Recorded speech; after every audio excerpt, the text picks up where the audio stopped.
Hey guys, Cam here from today's iPhone.com, and I'm just going to give you a quick review of Need for Speed Most Wanted. I'm using my iPad mini for this, so you'll get to see exactly what the performance is like on the smaller tablet. Now actually, one thing that surprised me was that the graphics didn't look too bad at all, despite the lower resolution display compared to the likes of the larger iPad with Retina, and obviously the iPhone 5 as well. Now I'll run you through the options quickly before we dive into the actual gameplay. In the settings, you can change things like which camera you're using, whether you want to see the car or just see the road. You can change the speedometer from kilometers to miles. Head-up display can be on or off. Language can be changed. Music, sound effects can go up and down. And let's have a look. If we go back to controls, you can change to I use tilt to steer personally. I find it easier to use, but you can use touch and swipe to steer. And then there's the help, which will give you a basic guide on how to use it. You've always got this on the side as well, which is your most wanted ranking. In here you've got the store, where you can use real money to buy fake money, which seems to be a popular thing within games now.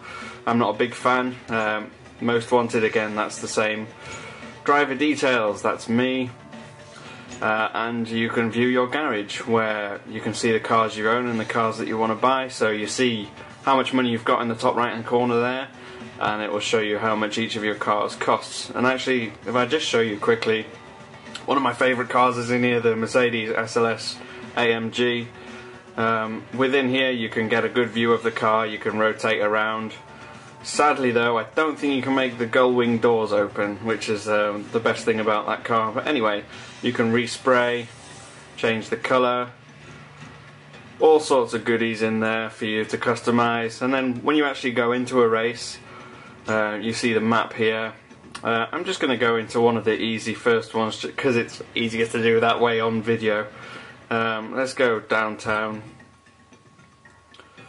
And let's just go to this first street race, and I'll show you how the game actually looks. Now when you choose a car, you can actually, once you've progressed enough within the game, you actually get the opportunity to add mods onto your car. So you choose which ones you think are going to be best, so you can add a lightweight chassis to make it accelerate quicker, add track tyres, re-inflating tyres so that when you go over a police spike you don't get ruined, and also nitrous, power packs, etc. Let's put that on there. Start the race. One thing I've loved about this game so far is the graphics on it. They're just fantastic, and I used to play the old one. I think it was called Hot Pursuit, and it's kind of taken the theme from there, whereby you're getting chased by police. But it just seems like the gameplay is so much more fun. I'll just run you through this now.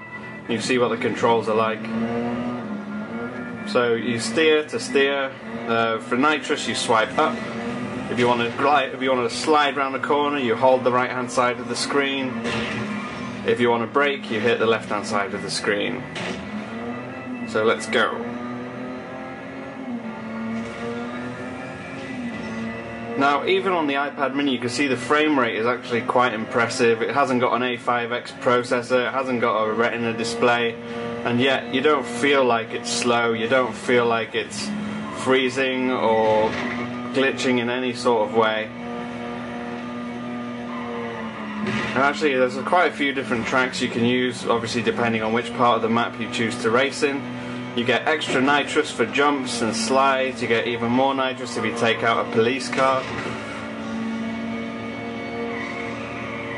But this is a universal download, so you only have to download it once. If you've got an iPad or an iPhone or an iPod Touch, it's one download and it'll work on all your devices. Now sadly, I don't think, now I'll put a thing in a little tag below if I'm wrong on this, but I don't think it's iCloud enabled, so you won't be able to continue your progress. I don't think. I haven't been able to, but then I could have my settings all wrong. So gameplay is fun, sound effects is fantastic. Overall, in terms of rating out of 10, definitely give this an 8. It's really fun. I've virtually not been able to put it down, partly because I'm trying to match Steven's score, most wanted score on here. He's obviously had a lot more time to play it than me, slacking. But anyway, I've been Cam at TIP_Cam. I'll put an iTunes link below with the pricing details, everything like that, in the description box. If you want to ask me any questions about this, you can at TIP_Cam on Twitter. I will see you again soon. Goodbye.